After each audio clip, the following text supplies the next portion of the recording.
আসসালামু আলাইকুম বন্ধুরা, সেটা আপনারা সকলে ভালো আছেন। সবাইকে স্বাগতম জানাচ্ছি আমাদের আইটি সাপোর্ট কম্পিউটার কোচিং সেন্টারের 7ম ক্লাসে। তো আজকের ক্লাসে আমরা 3টা বিষয় নিয়ে আলোচনা করব। সেটা হচ্ছে how to set newspaper column. আমরা যেমন নিউজপেপারের মধ্যে বিভিন্ন কলাম দেখতে পাই, একটা পেজের মধ্যে 5টা 6টা 7টা কলাম আমরা দেখতে পাই। তো ঠিক একইভাবে আমরা কিভাবে কলাম সেট আপ করবো আমাদের পেজের মধ্যে।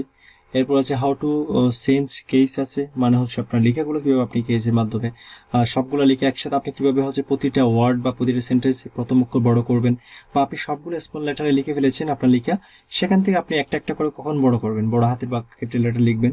তো সেটা তো আপনার সম্ভব না। তো সেক্ষেত্রে আপনি কিভাবে একসাথে আপনার কেস চেঞ্জ করবেন, বা আপনার সবগুলো লিখে কিভাবে স্মল লেটার করবেন, কিভাবে আপনি সবগুলো ক্যাপিটাল লেটার করবেন, কিংবা আপনার প্রতিটা ওয়ার্ডের ফার্স্ট লেটারটি আপনি কিভাবে ক্যাপিটাল কিংবা স্মল করবেন, সেটাকে চেঞ্জ ক্যাপ বলা হয়, কেস বলা হয়। ঠিক আছে।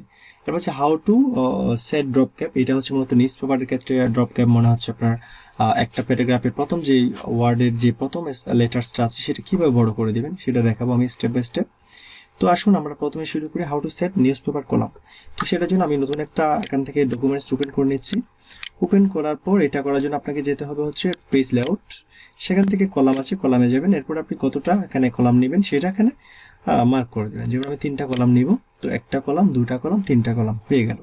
আচ্ছা, এখন আমি যদি দেখেন এখান থেকে এই যে লেখাটা আমি কপি করব, দেখে এটা কপি করলাম। কপি করে আমার নতুন যে ডকুমেন্টস আছে এখানে এসে আমি এটা কপি করে পেস্ট করে দিলাম। দেখেন যখন আমি পেস্ট করলাম তখন আমার এই যে কলামটা আছে এই কলামে লেখাটা একদম শেষ অবধি এসে সেকেন্ড কলামে লেখাটা কিন্তু চলে গেল। এটা হচ্ছে আমাদের নর্মালি যেটা কলাম সিস্টেম আছে সেটা। তো এখন আমি চাচ্ছি কন্টিনিউয়াসলি আমি কি করব, 3টা কলামের মধ্যে কন্টিনিউয়াসলি আমি লিখে যাব। মানে হচ্ছে 3টা কলামের মধ্যে আমার লেখাগুলো সবসময় সমান থাকবে। যেমন এখানে আমার প্রথম কলামটা যখন পরিপূর্ণ হলো তখন এসেছে সেকেন্ড কলামে। তো আমি চাচ্ছি এভাবে না করে আমি প্রতিটা কলাম, যে 3টা কলাম আমি নিয়েছি, প্রতি কলামের মধ্যে আমার লেখাগুলো থাকবে। তো সেক্ষেত্রে আমাকে যেটা করতে হবে সেটা হচ্ছে আমি এটা কেটে দিলাম, এগুলো কেটে দিচ্ছি ব্যাক স্পেস দিয়ে। কেটে দেওয়ার পর আমাকে যেতে হবে ব্রেকে দিয়ে আমাকে যেতে হবে হচ্ছে কন্টিনিউয়াস। এই যে কন্টিনিউয়াস এখানে চলে আসবে। এরপরে এসে আমি এখন এটা পেস্ট করব, ছুটি হ্যাঁ কন্টিনিউয়াসে এসে এই যে উপরে এই যে আমি এটা এখানে পেস্ট করলাম। বা এখানে পেস্ট করার পর দেখেন আমার প্রত্যেকটা লেখা কন্টিনিউয়াসলি গিয়েছে। এখানে যতটুকু লেখা আছে এবং এখানে যতটুকু লেখা আছে ঠিক ততটুকু লেখা এখানেও আছে, মানে সমানভাবে কন্টিনিউয়াসলি আমার লেখাগুলো কিন্তু ওখানে পেস্ট হয়েছে। তো এটার জন্য আমি কিভাবে দেখালাম সেটা হচ্ছে ব্রেকে গেলাম, এরপর এখানে কন্টিনিউয়াসলি ক্লিক দিয়ে এখানে আসলাম। ওকে। তো এখন যদি আমি এটা আবারও নিয়ে যেতে চাই তাহলে আমাকে যেতে হবে এখানে ব্রেকে যেতে হবে, কলামে যেতে হবে। দেন দেখেন আমার এখানে বই আমার লেখাগুলো কিন্তু চলে গেছে। তো আমি কলামে এভাবে যদি আমি এখন পেস্ট করি দেখেন আমার কলাম অনুযায়ী কিন্তু লেখাগুলো পেস্ট হলো। যদি আমি এগুলো কি করতাম, আমার এখানে ব্রেকে গিয়ে কন্টিনিউয়াস দিতাম, তাহলে কিন্তু সবগুলো লেখা আমার এই যে কন্টিনিউয়াস। এখন যদি আমি লেখাগুলো দেখেন আমার কিন্তু প্রত্যেকটা কলামের মধ্যে কন্টিনিউয়াসলি লেখাগুলো চলে গেল। ঠিক আছে। তো আমি আবারও দেখাই, আমার এখানে ব্রেকে গেলাম, কলাম দিলাম, দেখেন কলাম দেওয়ার সাথে সাথে লিখে গেলেন এক কলাম যখন শেষ হলো তখন সেকেন্ড কলামে লেখাগুলো গেছে। এভাবে কিন্তু আপনারা এগুলো করতে পারেন। ওকে। তো তারপরে এখন আসুন যে আপনার এখন তো দেখালাম আমি আসলে কিভাবে আপনার কলাম করবেন। তো আচ্ছা, আরেকটা কথা সেটা হচ্ছে এগুলো আমি একটু কেটে দিই। হ্যাঁ, কেটে দেওয়ার পর আমার এখানে কলামের মধ্যে যেমন আমার 3টা কলাম, তো আমি একটা কলামে আছি, এখন অন্য একটা কলামে আমাকে যেতে হলে আমি কার্সর রেখে যেতে পারি। এই যে কার্সর রেখে যেতে পারি, কার্সর দিয়ে কিন্তু যেতে পারি। বা এখন আমি 3 নম্বর কলামে যেতে পারছি না, যাওয়ার জন্য আমাকে করতে হবে ব্রেক থেকে আমাকে কলাম সিলেক্ট করতে হবে। দেন আমি 3 নম্বর কলামে চলে আসলাম। ঠিক আছে। তো এভাবে আপনারা করতে পারেন। এরপর থেকে আপনি এখানে জাস্ট মাউস পয়েন্টারটা নিয়ে ক্লিক দিলে কিন্তু কলামে চলে যাবে। দেখেন আমি প্রথম কলামে আসলাম, এখানে ক্লিক দিলে এখানে যাব, এখানে ক্লিক দিলে এখানে যাব। এরপর এন্টার যখন চাপ দিব দেখেন এন্টার চাপ দেওয়ার সাথে সাথে আমার এগুলো লেখাগুলো কিন্তু নিচে আসবে। দেখেন নিচে কিন্তু লাইন হয়ে যাবে। কিভাবে প্রত্যেকটা কলামে আপনারা এভাবে লিখতে পারেন। আচ্ছা, এরপর আসুন যে আসলে কেসটা কি।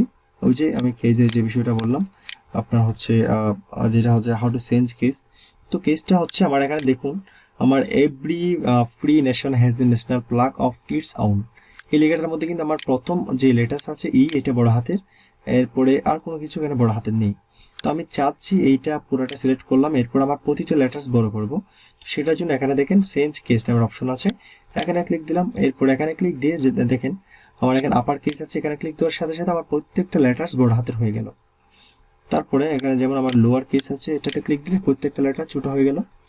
আবার আছে এখানে হচ্ছে সেন্টেন্স কেস মানে প্রথম লেটার্সটি বড় হবে আর বাকিগুলো ছোট থাকবে। এরপরে এখানে দেখেন ক্যাপিটালাইজ ইচ ওয়ার্ড, মানে প্রতিটা ওয়ার্ডের প্রথম যে লেটার্স আছে সেটা বড় হাতের। এরপরে দেখেন এখানে টগল কেস, প্রতিটা ওয়ার্ডের প্রথম যেই লেটার আছে সেটা হচ্ছে ছোট হাতের, এর বাকিগুলো হচ্ছে বড় হাতের হবে। তো আমি সেন্টেন্স কেস করে দিচ্ছি, বেসিক্যালি এটাই থাকে। তো এভাবে আপনারা কেস পরিবর্তন করতে পারেন। এরপরে আছে how to set drop cap. Drop ক্যাপটা একটু বোঝাই।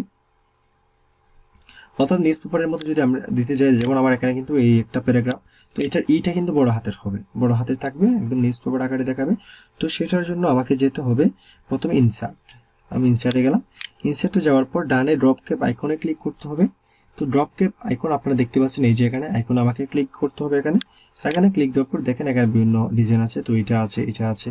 তো আমি এটা সিলেক্ট করলাম। সিলেক্ট করার পর দেখেন এখানে কিন্তু 3টা অপশন দেখতে পেলেন, আপনার নান আছে, 3টা অপশন আছে। জাস্ট আমি এটা সিলেক্ট করে দিয়েছি, আমার পছন্দ হয়েছে, সো আমি এটা দিলাম।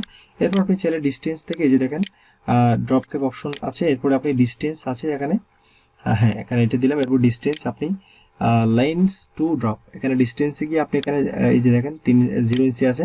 ডিস্টেন্স ফ্রম টেক্সট, এখানে আপনি ধরেন 2 দিলেন বা 3 দিলাম। 3 দেওয়ার পর দেখেন আমার এই লেটার থেকে আমার এখানে ডিস্টেন্সটা 3 হয়ে গেল, বা 3 ইঞ্চি আমার ডিস্টেন্স এখানে হয়ে গেল। ঠিক আছে, তো আপনি এখান থেকে এগুলো সিলেক্ট করে দিতে পারেন। আমি এটা নিয়ে যাচ্ছি, এটা নিয়ে যাচ্ছি, আবার 0 করে দিচ্ছি, এই যে হ্যাঁ 0 করে দেওয়ার পর দেখেন আমার কিন্তু লেখাটা একদম প্যারাগ্রাফ আকারে হয়েছে, এবং আমার এখানে যে নিউজ পেপারের মধ্যে বড় হাতে যে প্রথম অক্ষরটা থাকে, তো সেরকমই কিন্তু আমার সেটিংস হয়ে গেল। এটা হচ্ছে ড্রপ ক্যাপ। ওকে, তো আজকে আলোচনা করেছি নিউজ পেপার কলাম কিভাবে করেন, বা কেস কিভাবে পরিবর্তন করবেন, এবং ড্রপ ক্যাপ কিভাবে আনবেন। ঠিক আছে, তো আশা করি আপনারা বুঝতে পেরেছেন। যদি কোনো কিছু না বুঝে থাকেন, ভিডিওটি আবার আপনি দেখুন, রিপিট করে দেখুন। সো এরপরে যদি আপনি না বুঝে থাকেন, তাহলে কমেন্ট করে জানান, আমি ইনশাআল্লাহ রিপ্লাই দেওয়ার চেষ্টা করব। আর যারা আমাদের প্রতিটি ক্লাস মনোযোগ সহকারে দেখে আসছেন, তাদেরকে অসংখ্য অসংখ্য ধন্যবাদ। আপনারা যারা আমাদের নিয়মিত ক্লাসগুলো দেখেন, আমি আপনাদেরকে রিকোয়েস্ট করব মনোযোগ সহকারে শুরু থেকে শেষ অবধি প্রতিটি ক্লাস আপনারা দেখবেন। তাহলে আমাদের প্রতিটা কোর্সের প্রত্যেকটা যে বিষয়ে আমরা যে খুঁটিনাটি বিষয় নিয়ে আলোচনা করি, সবগুলো ইনশাআল্লাহ আপনারা বুঝতে পারবেন।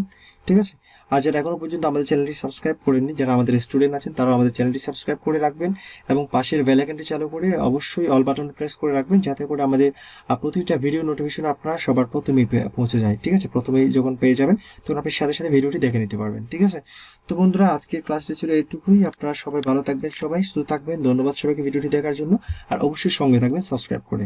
ভালো থাকবেন, সুস্থ থাকবেন, ধন্যবাদ।